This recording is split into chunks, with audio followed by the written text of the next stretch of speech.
मुझे जल्दी से दादी बना देना, ताकि मैं भी श्री कृष्ण के आदेश अनुसार अपना कर्तव्य पूरा कर सकूं।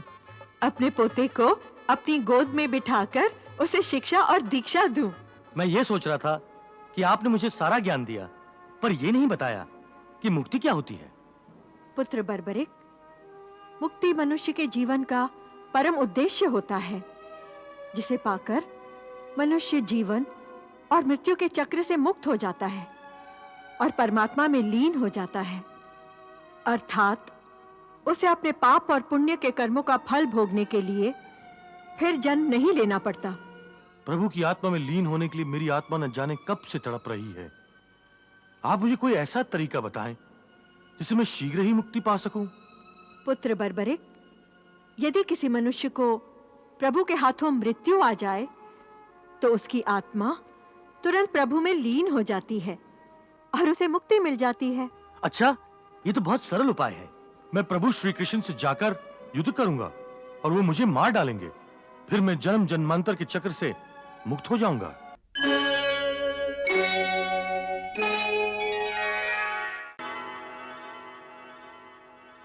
प्रभु, और कब तक मेरी परीक्षा लेते रहोगे? मैं आपके दर्शन के लिए युगों युगों तक यूं ही बैठी तपस्या करती रहूंगी। अब आपके दर्शन की प्यास सहन नहीं हो रही है प्रभु। कृपया दर्शन दीजिए प्रभु, मुझे दर्शन दीजिए।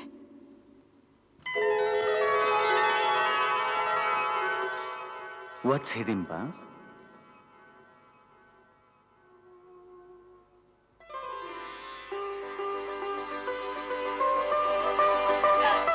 प्रभु,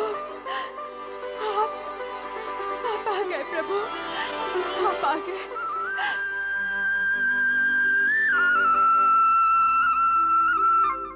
मैंने आपको पहचान लिया प्रभु, मैंने आपको पहचान लिया। प्रभु, प्रभु, प्रभु, आपने मुझे दर्शन देके मेरी मनोकामना पूरी कर दी प्रभु। मैं धन्य हो गई प्रभु, मैं धन्य हो गई।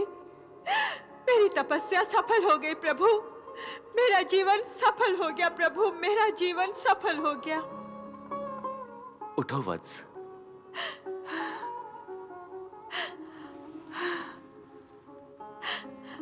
प्रभु, भगवान शिव का कथन सत्य हो गया। उन्होंने मुझे कहा था कि आप मुझे एक दिन दर्शन अवश्य देंगे। देवी हिडम्बा, मैं तुम्हारी तपस्या से बहुत प्रसन्न हूं। भगवान शिव ने जो दर्शन देने के लिए भविष्यवाणी की थी, वो दिन आज का ही दिन है। तो फिर आज मैं तुम्हें दर्शन कैसे नहीं देता? प्रभु, आपके दर्शन करने के बाद तो मैं आंखें बंद करके कल्पांत तक आपकी तपस्या कर सकती हूँ। नहीं देवी हिडम्बा, अब तुम्हें इस एकांत में तपस्या करने की कोई आवश्यकता नहीं है। अब तुम संसार में रहकर भी तपस्या कर सकोगी। संसार में रहकर तपस्या? परंतु ये कैसे संभव है प्रभु? यही बताने तो मैं तुम्हें आया हूं। वीर घटोत्कच, तुम दोनों प्रकट हो जाओ।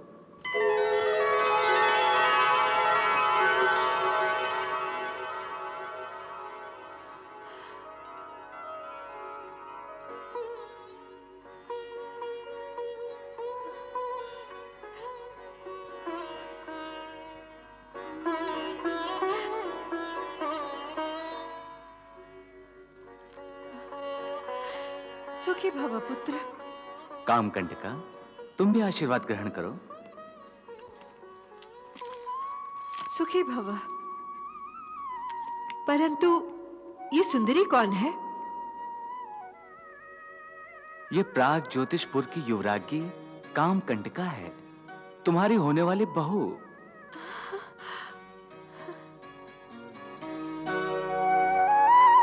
और इसी के विवाह के लिए हम तुम्हें इंद्रप्रस्थ ले जाने आए हैं। परंतु प्रभु, आप तो अभी तपस्या की बात कर रहे थे और ये सब तो मुझे घर गृहस्थी की ओर ले जाएगा। इसीलिए तो मैंने तुम्हें कहा था कि अब तुम्हें संसार में रहकर ही तपस्या करना है।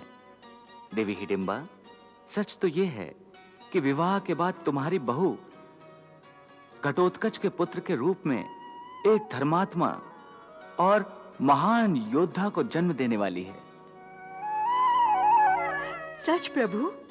हाँ, और काम कंटका के पुत्र को धर्मात्मा बनाने का दायित्व मैं तुम्हें सौंपता हूं। और यह शुभ कार्य तुमसे बेहतर और कौन कर सकता है, क्योंकि तुम इस पुत्र की दादी भी हो और एक महान तपस्विनी भी। घटोत्कच के पुत्र बर्बरीक की शिक्षा और दीक्षा ही वो तपस्या है जो तुम्हें इस संसार में रहकर करनी है। मैं आपकी आज्ञा का पालन करूंगी प्रभु। तो फिर चलो इंद्रप्रस्थ। अब तो वहां विवाह की तैयारियां भी पूरी हो गई होंगी। जैसी आपकी आज्ञा प्रभु।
सुखी भव, सौभाग्यवती भव। कामकंटका, श्री कृष्ण के आदेश अनुसार तुमने विवाह करके अपना एक कर्तव्य तो निभा दिया, अब दूसरा कर्तव्य भी जल्दी ही निभाना होगा। दूसरा कौन सा कर्तव्य माताश्री? अरे भूल गई, मुझे अपने होने वाले पोते का मुंह दिखाने में विलंब ना करना। मुझे जल्दी से दादी बना देना, ताकि मैं भी श्री कृष्ण के आदेश अनुसार अपना कर्तव्य पूरा कर सकूं। अपने पोते को अपनी गोद में बिठाकर उसे शिक्षा और दीक्षा दूं।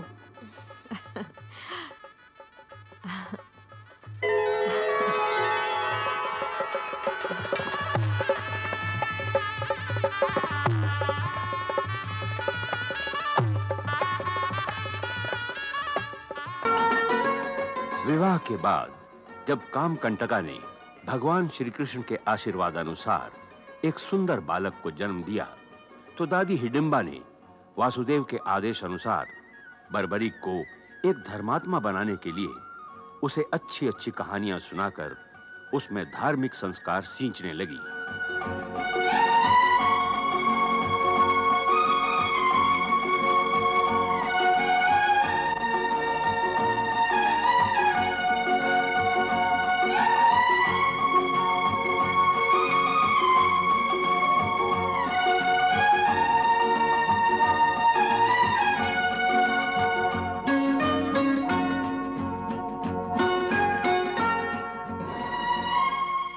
पुत्र बर्बरिक, सो तो नहीं गए?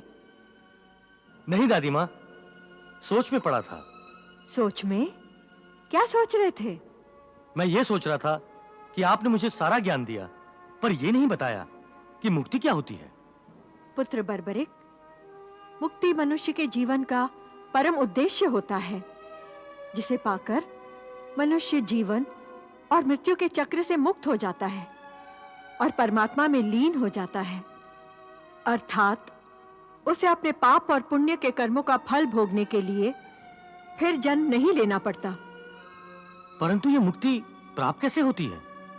मनुष्य यदि कर्मों के फल को त्याग दे, निरासक्त हो जाए तो मुक्ति प्राप्त हो जाती है। परंतु बर्बरिक, इस तरह की मुक्ति प्राप्त करने के योग्य बनने के लिए मनुष्य को कई कई जन्म लेने पड़ते हैं। ये तो बड़ा लंबा चक्र है। प्रभु की आत्मा में लीन होने के लिए मेरी आत्मा न जाने कब से तड़प रही है। आप मुझे कोई ऐसा तरीका बताएं जिससे मैं शीघ्र ही मुक्ति पा सकूं। पुत्र बर्बरिक, यदि किसी मनुष्य को प्रभु के हाथों मृत्यु आ जाए तो उसकी आत्मा तुरंत प्रभु में लीन हो जाती है और उसे मुक्ति मिल जाती है। अच्छा, ये तो बहुत सरल उपाय है। मैं प्रभु श्री कृष्ण से जाकर युद्ध करूंगा और वो मुझे मार डालेंगे। फिर मैं जन्म जन्मांतर के चक्र से मुक्त हो जाऊंगा। बर्बरिक, भगवान श्री कृष्ण किसी को अकारण ही नहीं मारा करते, और फिर वो तुमसे युद्ध क्यों करेंगे? तुम्हारे पास तो उनकी टक्कर के अस्त्र भी नहीं है। उनके पास तो सुदर्शन चक्र है, जिसका तोड़ किसी के भी पास नहीं है। मैं घोर तपस्या करके महान अस्त्रों का ढेर लगा दूंगा और फिर श्री कृष्ण को मुझसे युद्ध करने के लिए विवश कर दूंगा, और फिर देखता हूं कि वो मेरा वध कैसे नहीं करते। इसके बाद बर्बरिक तपस्या करने के लिए महिसागर संगम तीर्थ स्थान गया और घोर तपस्या शुरू की।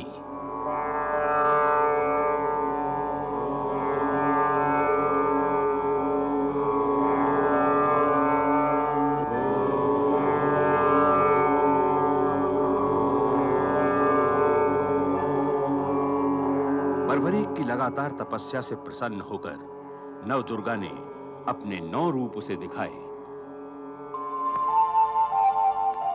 प्रथमं शैलपुत्री च, द्वितीयं ब्रह्मचारिणी, तृतीयं चन्द्रघण्टेति, कुष्माण्डेति चतुर्थकम्।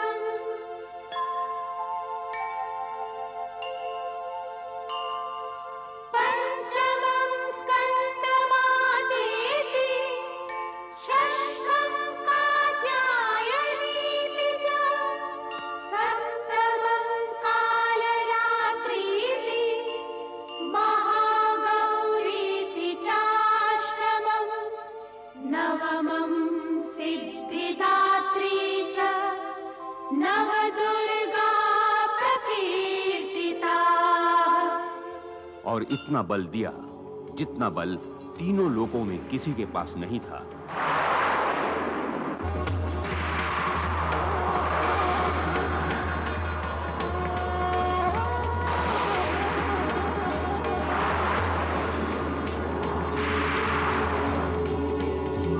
इसके बाद माता दुर्गा ने बर्बरिक को सलाह दी कि वो उसी स्थान पर और तप करे, क्योंकि वो सिद्ध स्थान है। तुम्हारी तपस्या से सिद्ध माता यदि प्रसन्न हो गई तो वो भी तुम्हें वरदान देंगी।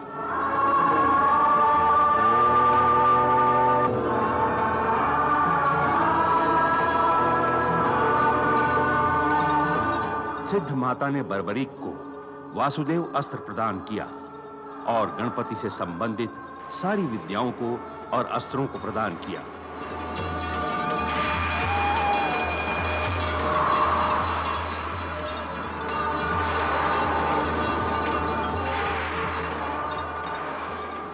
इस पर भी बर्बरिक को संतुष्टि नहीं हुई, तो वो और अधिक तपस्या करके देवी सिद्धांबिका से अपराजिता वैष्णवी महाविद्या प्राप्त करके अजेय बन गया।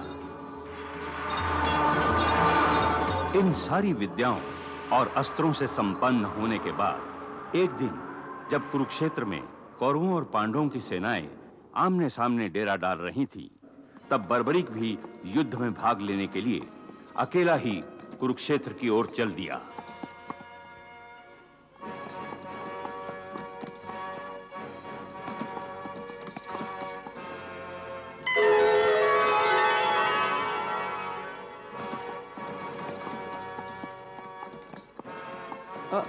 ठहरी विप्रवर।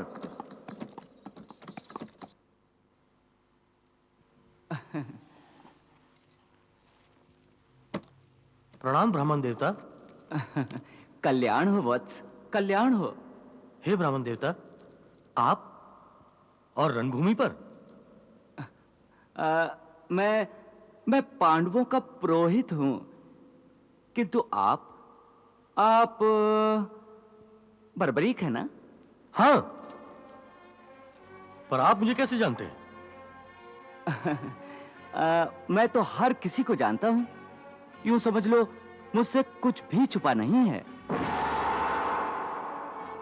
तुम एक महान योद्धा हो जो इस युद्ध में भाग लेना चाहते हो, है ना? मैं इस युद्ध में अवश्य भाग लूंगा ब्राह्मण देवता, परंतु इस समय नहीं।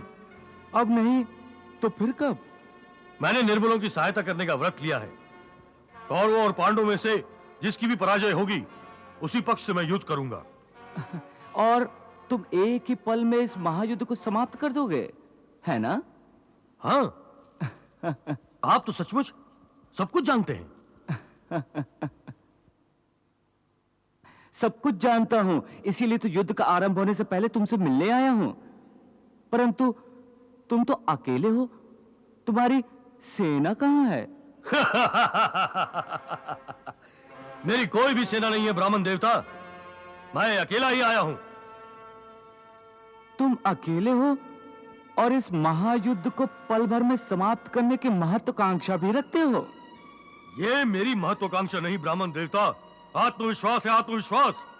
मुझे अपने बल पर, अपने सामर्थ्य पर, अपनी युद्ध विद्या पर और अपनी तपस्या पर पूर्ण विश्वास है। बड़े आश्चर्य की बात है, तुम युद्ध करना चाहते हो, तुम्हारे पास कोई सेना भी नहीं है, और मैं देख रहा हूं तुम्हारे तुणीर में केवल 3 ही बाण हैं। आश्चर्य की कोई आवश्यकता नहीं है ब्राह्मण देवता। इस महायुद्ध को समाप्त करने के लिए तो मुझे एक ही बाण की आवश्यकता है। 3 बाण तो बहुत हुए। केवल एक ही बाण से तुम इस महायुद्ध को समाप्त कर दोगे? अरे भाई, मैंने ऐसा न कभी देखा है न कभी सुना है। कहीं ऐसा तो नहीं बर्बरीक कि आपको कोई अलौकिक शक्ति प्राप्त है? आप ठीक समझ रहे हैं ब्राह्मण देवता। सिद्ध माता से मुझे अपराजिता वैष्णवी महाविद्या प्राप्त है। इस विद्या के कारण मैं अजेय हो गया हूं। मेरा वध कोई नहीं कर सकता। कोई भी नहीं? आपको विश्वास नहीं हो रहा ब्राह्मण देवता? होगा भी कैसे? आपने मेरा कमाल जो नहीं देखा है।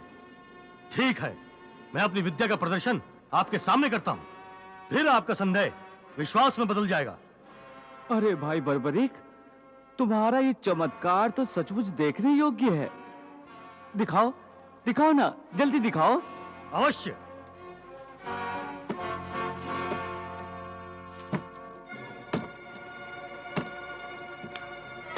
चलिए। हाँ हाँ, चलिए।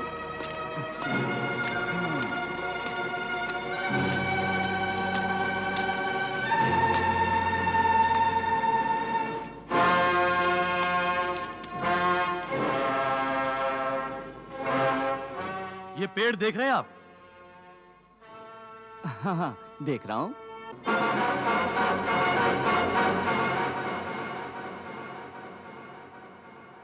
कितने पत्ते हैं इस पेड़ पर? अनगिनत। अनगिनत। जैसे कुरुक्षेत्र में इकट्ठा होने वाले वीरों और महावीरों को गिना नहीं जा सकता, उसी तरह ना? उसी तरह।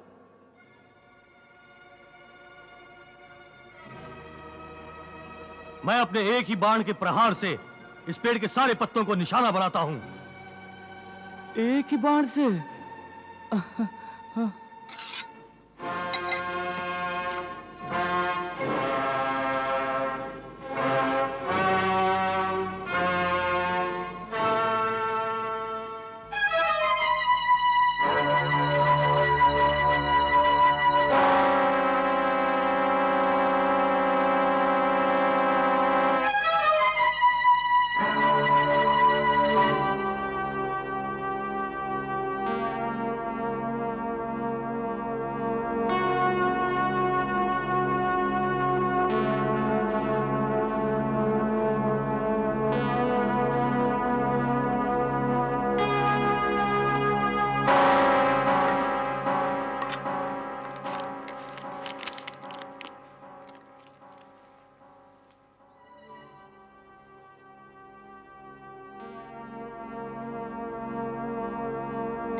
हे ब्राह्मण देवता, अब तो आपको विश्वास हो गया होगा कि एक ही पल में एक ही बाण से जिस प्रकार मैंने पेड़ के विभिन्न पत्तों को अपना निशाना बनाया है, उसी तरह युद्ध में मैं एक ही बाण से विद्रोही सेना के सारे योद्धाओं और सेनापतियों को मारकर ढेर कर सकता हूं और पलक झपकते ही युद्ध समाप्त कर सकता हूं।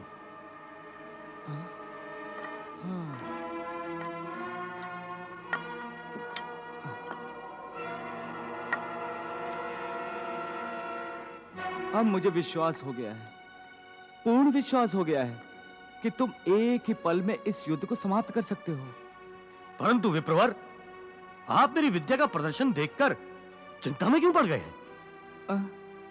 अरे, तुम्हारी ये महाविनाशक विद्या ही मेरी चिंता का कारण है। चिंता का कारण? हाँ, आपकी चिंता का कारण? यदि मैं किसी निर्बल का साथ दूं, तो इसमें चिंता कैसी? निर्बल का साथ देना ही तो धर्म है। प्रश्न निर्बल और बलवान का नहीं, प्रश्न है कि कौन सा पक्ष धर्म पर है और कौन सा अधर्म पर। हे ब्राह्मण देवता, आपकी ये गूढ़ और गहन बातें मेरे मस्तिष्क में नहीं आती। मैं तो केवल इतना जानता हूं कि मुझे निर्बल का साथ देना चाहिए, क्योंकि मेरी दादी हिडिंबा ने बचपन से मुझे यही शिक्षा दी है। चाहे वो अत्याचारी हो, हाँ, चाहे वो अन्यायी हो, हाँ, और चाहे वो अधर्मी हो, हाँ। परंतु ये तो उचित नहीं है। धर्म अधर्म, उचित अनुचित, ये आप जानिए, क्योंकि आप ब्राह्मण हैं। यह आपका धर्म है।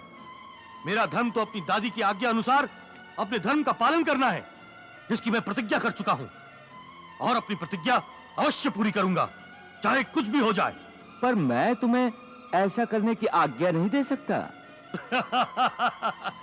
जाइए, जाइए ब्राह्मण देवता, आपके पांचों पांडव और उनकी सेना भी मुझे मेरी इच्छा पूरी करने से नहीं रोक सकते।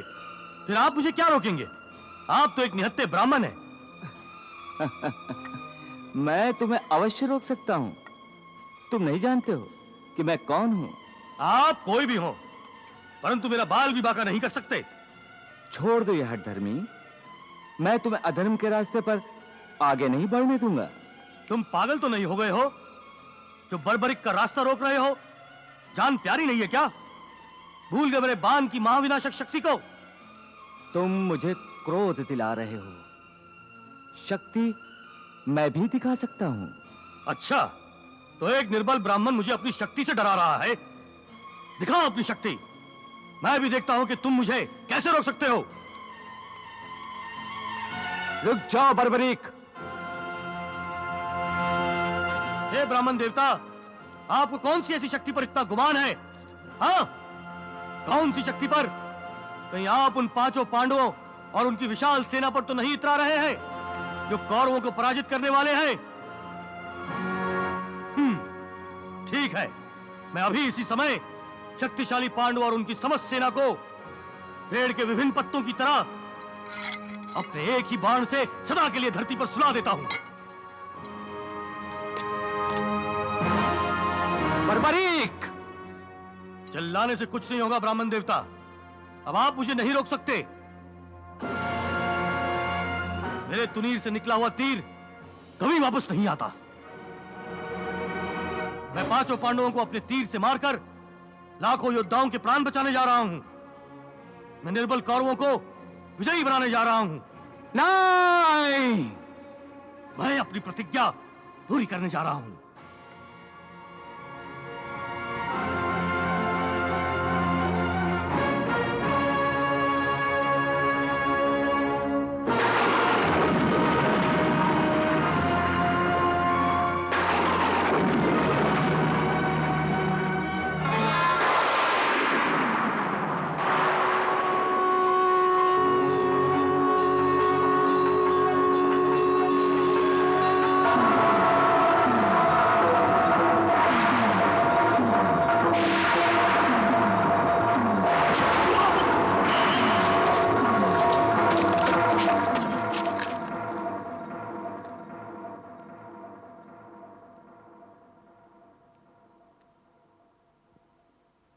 बर्बरीक, तुमने निर्बल परंतु अधर्मियों का साथ देने की प्रतिज्ञा पूरी करने के अपने पागलपन से मुझे विवश कर दिया कि मैं अपने हाथों तुम्हारा वध कर दूं।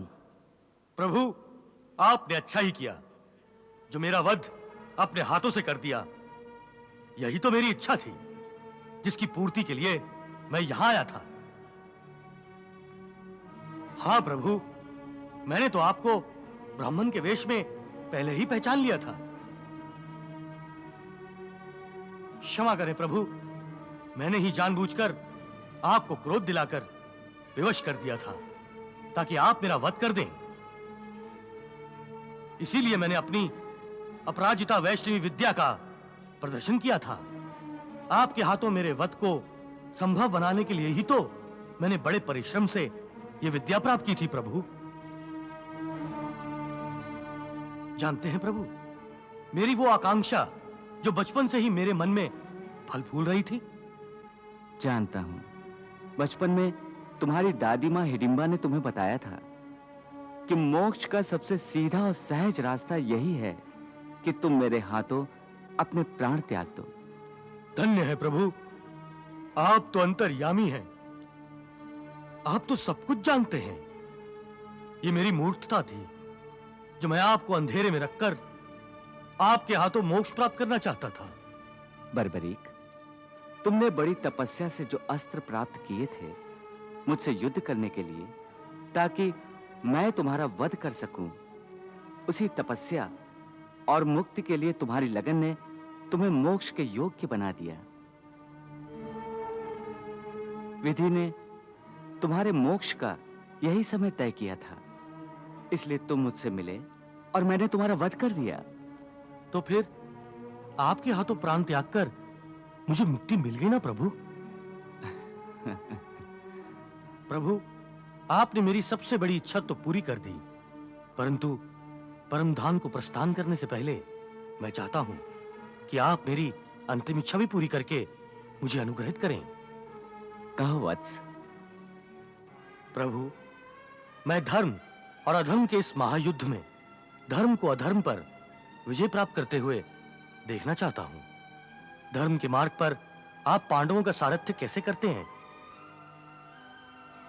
असीम शक्तिशाली कौरवों की विशाल सेना को पराजित करने का जो चमत्कार आप दिखाने वाले हैं, मैं उस चमत्कार को देखना चाहता हूं प्रभु। मैं आपकी लीला देखना चाहता हूं प्रभु, मुझे अनुग्रहित कीजिए। वत्स बर्बरीक, युद्ध के आरंभ से समाप्ति तक तुम्हारा ये कटा हुआ सर जीवित रहेगा और तुम संपूर्ण युद्ध को देख सकोगे। तथास्तु।